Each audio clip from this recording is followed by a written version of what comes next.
This IGT Joker's Wild Draw Poker Machine used to be old and busted. We are going to turn it into the new hotness that you see here in this 4-part video series. Follow along and learn how to restore your poker machine back to the magnificent work of art that it deserves to be. I'm Lawton Barnes, and you are in the Metal Shop. We're going to start off in part 1 by figuring out what we've got here and everything that's wrong with it. Let's rock. I'm about 90% sure that this is an IGT Fortune 2 machine that's a little older than the ones you see behind me. I just got it on Facebook. Let's plug it in and see what happens. Look at that.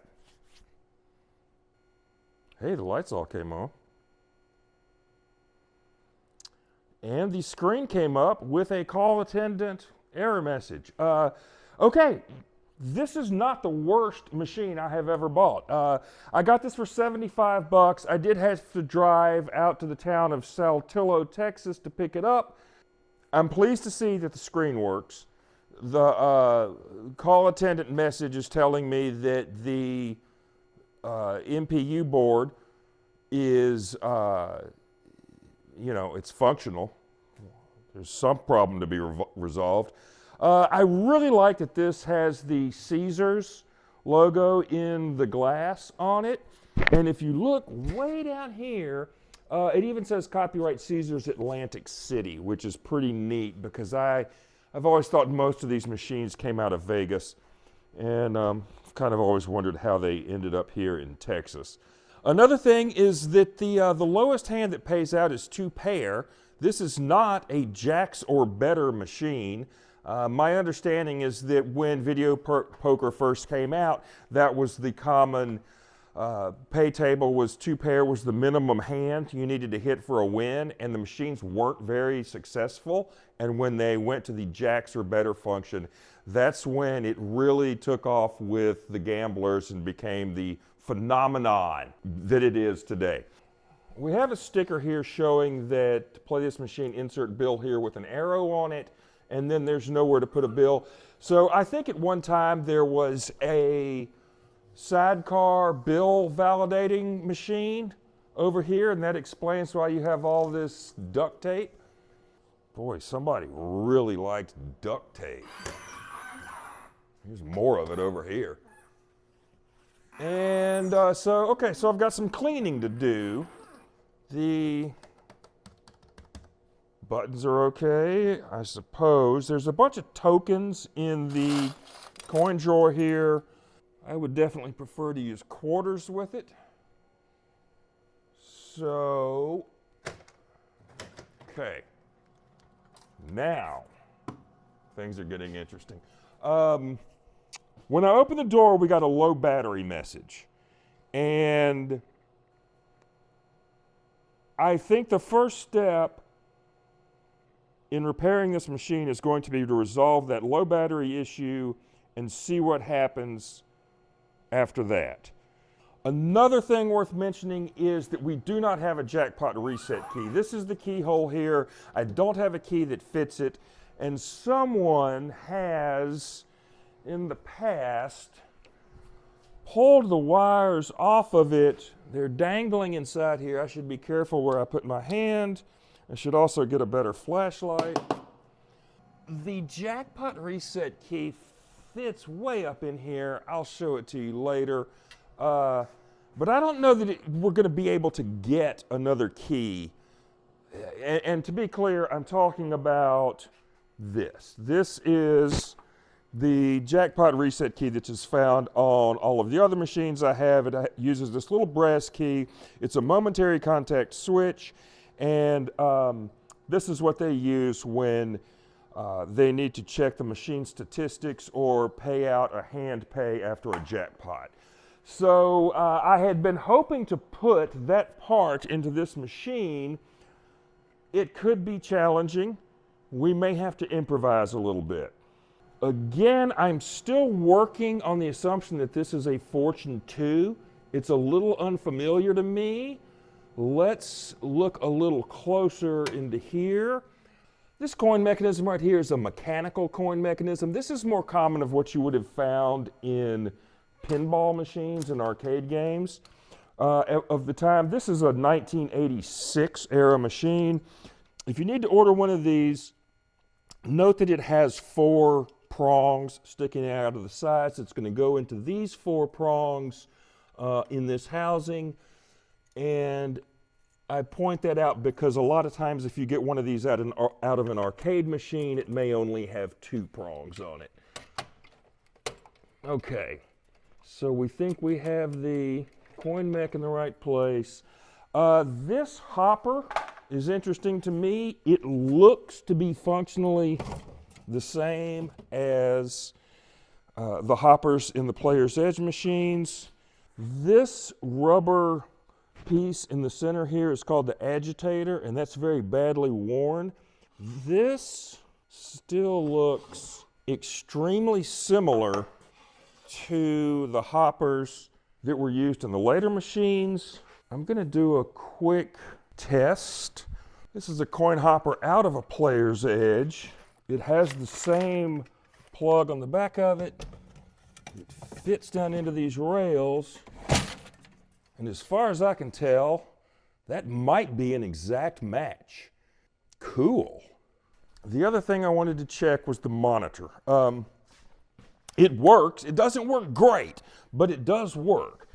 And it has the same connector underneath here, right there, that the Player's Edge machines have.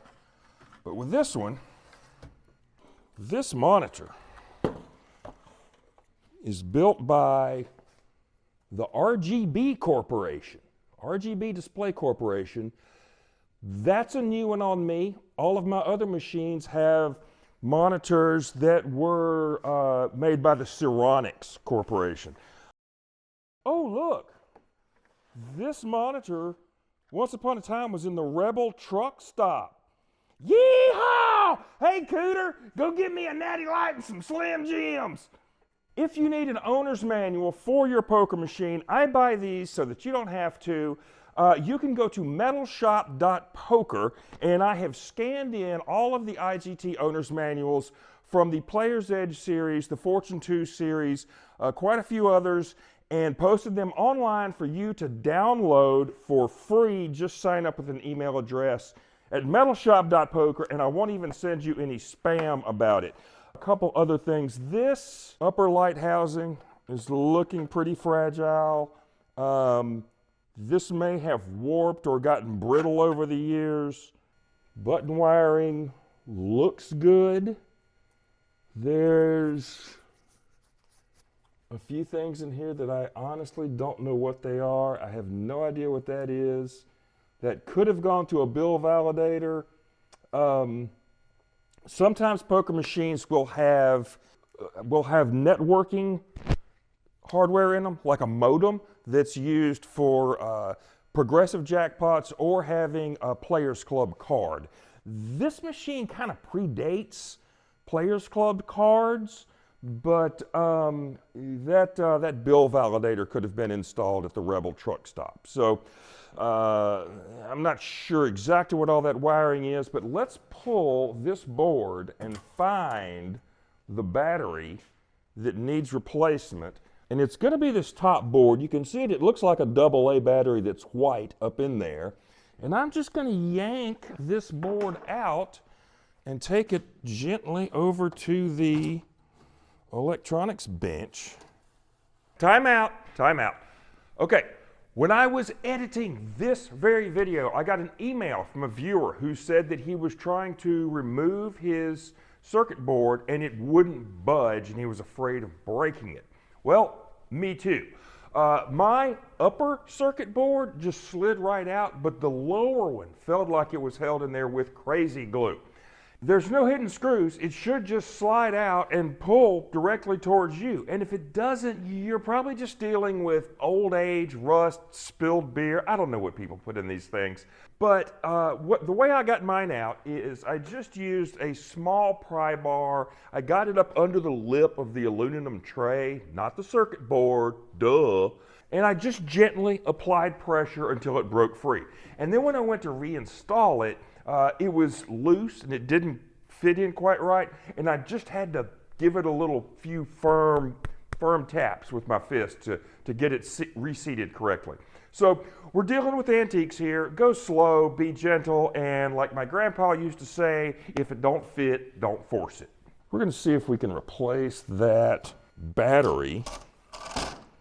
Clean this up. I'm just going to use a paintbrush and get some of the dust off of it.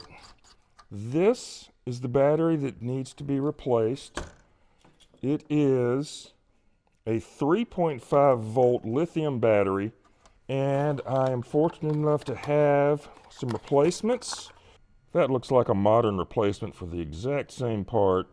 That is a 3.6 volt lithium battery. Let's use that one. Let's get it nice and hot.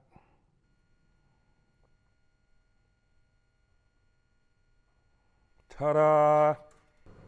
This is the positive end, so that's going to go in that hole. This is going to go in this hole. Now it's off. Okay, a little solder here. A little solder here.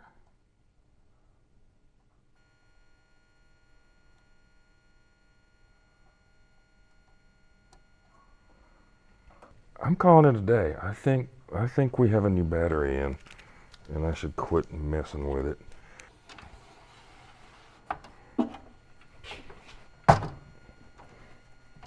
Feels solid. And guess I better put the monitor back in. Okay. Slides in on those rails. Plug from the bottom. And we don't have to have the hopper. Hopefully, we no longer have the low battery message.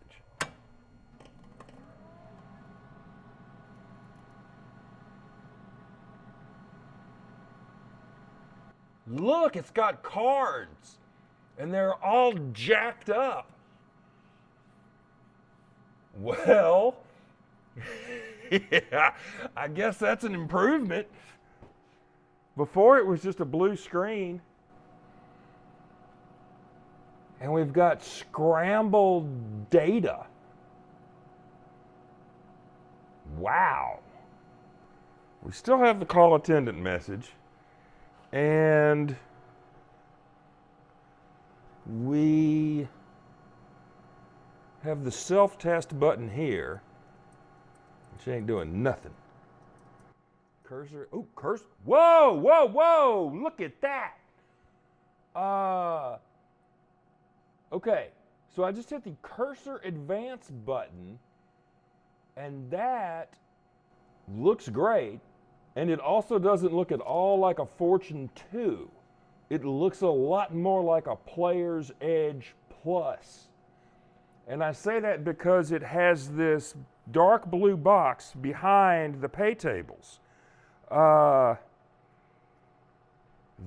is not what I expected to find at all.